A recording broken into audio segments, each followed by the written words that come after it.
welcome back to Vivid Kids. It is me, Stewart the Llama, and so I am so happy to be with you here today and to share the wonderful story.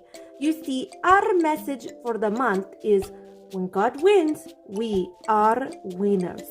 And so I am here in a wonderful part of my home in Mexico. As you can see, I have all these lovely books behind me because I love to read. And reading is a really good way to enrich one's brain with so many other things and vocabulary.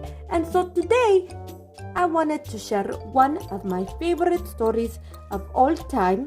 And I'm pretty sure you can learn something from it too, just like I did when I was a young little llama. And so here is the story I wanted to share with you today. It is called The Quiltmaker's Gift. The Quiltmaker's Gift. There was once a quilt maker who kept a house in the blue misty mountains up high. Even the oldest great-grandfather could not recall a time when she was not up there, sewing away day after day.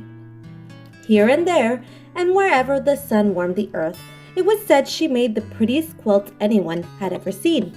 The blues seemed to come from the deepest part of the ocean, the whites from the northernmost snows, the greens and purples from the abundant wildflowers, the reds, oranges, and pinks from the most wonderful sunsets. Some said there was magic in her fingers, some whispered that her needles and cloth were gifts of the bewitched. And still others said the quilts really fell to earth from the shoulders of passing angels. Many people climbed her mountain, pockets bursting with gold, hoping to buy one of the wonderful quilts, but the woman would not sell them. "I give my quilts to those who are poor or homeless," she told all who knocked on her door. "They are not for the rich." On the darkest and coldest nights, the woman would make her way down the mountain to the town below.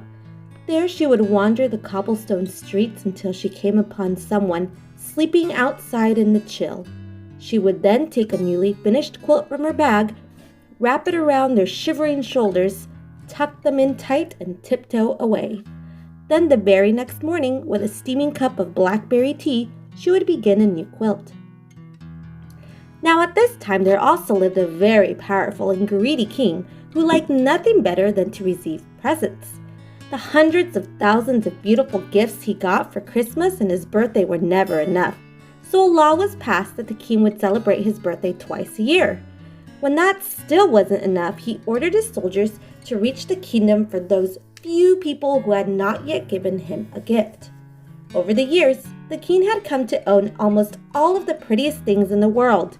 Throughout the castle, from top to bottom, in drawers and on shelves, in boxes and trunks and closets and sacks, all of the king's countless things were stashed. Things that shimmered and glittered and glowed, things whimsical and practical, things mysterious and magical. So many things that the king kept a list of all the list of things he owned. And yet, with all these marvelous treasures to enjoy, the king never smiled. He was not happy at all. "Somewhere there must be one beautiful thing that will finally make me happy," he was often heard to say, "and I will have it." One day, a soldier rushed into the palace with news about a magical quilt maker who lived in the mountains. The king stamped his foot. "And how is it that this person has never given me one of her quilts as a gift?" he demanded. "She only makes them for the poor, your majesty," the soldier replied, "and she will not sell them for any amount of money." "Well, we shall see about that," the king roared. "Bring me a horse and 1,000 soldiers." And they set off in search of the quilt maker. But when they arrived at her house, the quilt maker merely laughed. "My quilts are for the poor and needy, and I can easily see that you are neither." "I want one of those quilts," the king demanded. "It might be the one thing that will finally make me happy." The woman thought for a moment. "Make presents of everything you own," she said, "and then I'll make a quilt for you. With each gift that you give, I'll sew in another piece.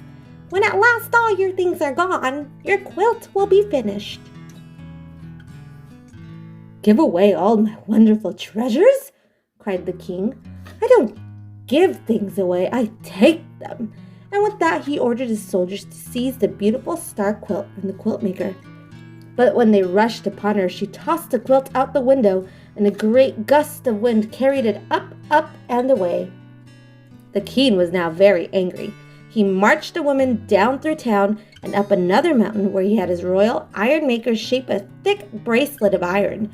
Then they chained her to a rock in the cave of a sleeping bear. Once more the king asked her for a quilt, and once more she refused. "Very well, then," the king replied. "I'll leave you here, and when the bear awakens, I'm sure he will make a fine breakfast of you." Later, when the bear's eyes opened and he saw the woman in his cave, he stood on his mighty hind legs and gave a roar that rattled her bones. She looked up at him and sadly shook her head. "It's no wonder you're so grouchy," the Quiltmaker said. "You've nothing but rocks on which to rest your head at night. Bring me an armful of pine needles, and with my shawl, I'll make you a great big pillow." And that is what she did. No one had ever been so kind to the bear before. So he broke the iron bracelet and asked her to spend the night. Now, although the king was very good at being greedy, he was very bad at being mean. All that night he could not sleep for thinking about the poor woman in the cave. Oh my, what have I done?" he wailed. So he woke up his soldiers, and they all marched in their pajamas up to the cave to save her. But when they arrived, the king found the Quiltmaker and the bear having a breakfast of berries and honey. Now the king completely forgot about feeling sorry and became angry all over again. He ordered the royal island makers to build an island barely big enough for the woman to stand on her tiptoes. Once again the king asked for a quilt, and once again she said no. "Very well," the king replied. "Tonight, when you're too tired to stand and lie down to sleep, you'll drown." And the king left her alone on the tiny island. Shortly after he left, the Quiltmaker saw a sparrow flying across the great lake. A cold, fierce wind was blowing, and it did not look like the poor bird would make it to shore. The Quiltmaker called to him, and he stopped to rest on her shoulder. The poor, tired sparrow was shivering, so the woman quickly made him a coat from scraps of her purple vest. When he was warmed and the wind had stopped, the bird flew off, but he was very grateful to the Quiltmaker for what she had done. Soon the sky darkened as the air filled with a huge cloud of sparrows. Thousands of wings beating together, they swooped down, lifted the woman in their little beaks, and carried her safely to shore. Again that night the king could not sleep for thinking about the woman alone on the island. Oh my, what have I done?" he moaned. So he woke up his sleepy soldiers again, and they marched in their pajamas down to the lake to set the woman free. But when they arrived, she was sitting on a tree limb sewing tiny purple coats for all the sparrows. "I give up!" the king shouted. "What must I do for you to give me a quilt?" "As I said," the woman answered, "give away all the things you own, and I'll sew a quilt for you. And with each gift you give, I'll add another piece to your quilt." "I can't do that," cried the king. "I love all my wonderful, beautiful things."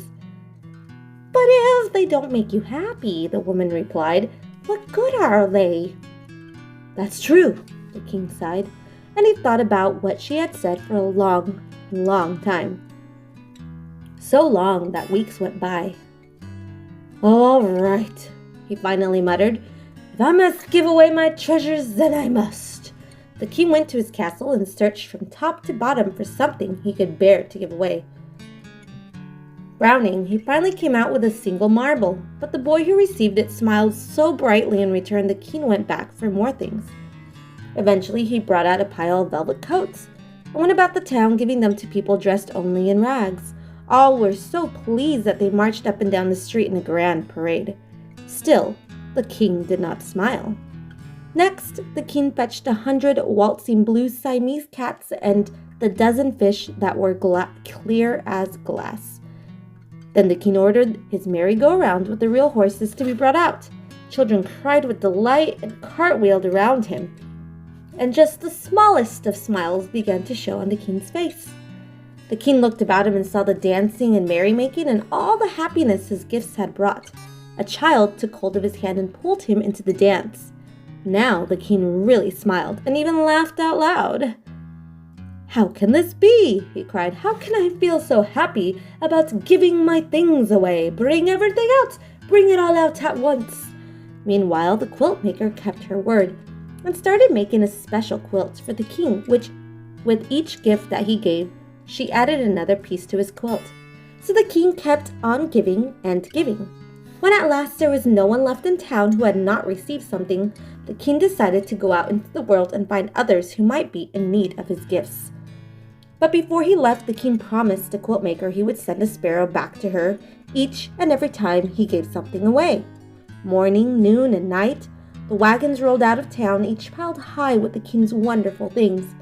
And for years and years, messenger sparrows flew to the quiltmaker's windowsill as the king slowly emptied his wagons, trading his treasures for smiles around the world. On and on the quiltmaker worked, and piece by piece the king's quilt grew more and more beautiful. Finally, one day a weary sparrow flew into her window and perched on her needle. She knew then and there that it was the last messenger, so she put a final stitch in the quilt and started down the mountain in search of the king. "Thank you," replied the king. "I'll take it, but only if you'll accept a gift from me. There is one last treasure I have left to give away. All these years I've saved it just for you."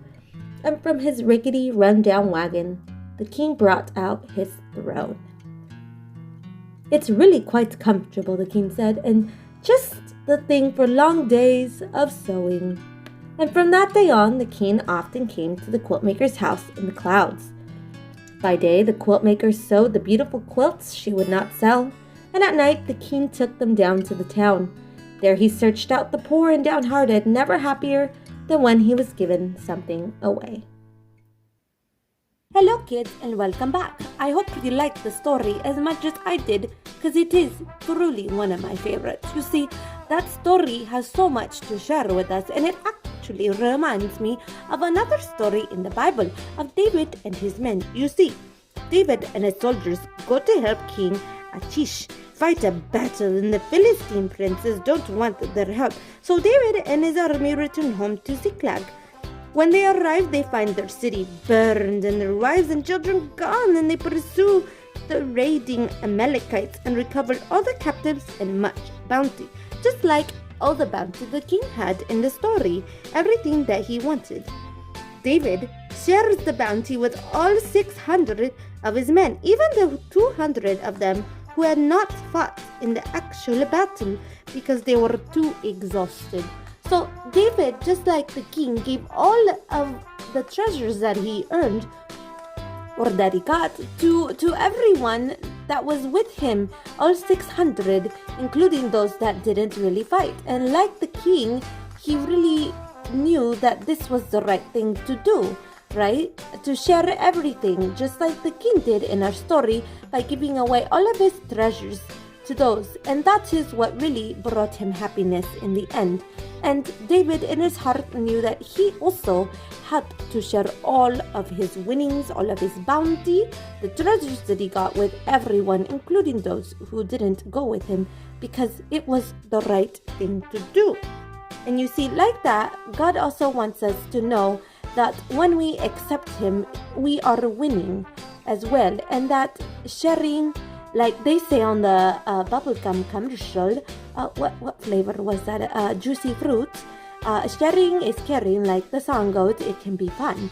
And I just want you to know that that truly is a real thing. And I hope that you also know that this shows God's love for us by us sharing things that we have with others in the same way that God would share it with us. I hope you enjoyed it, and till next time when we meet again.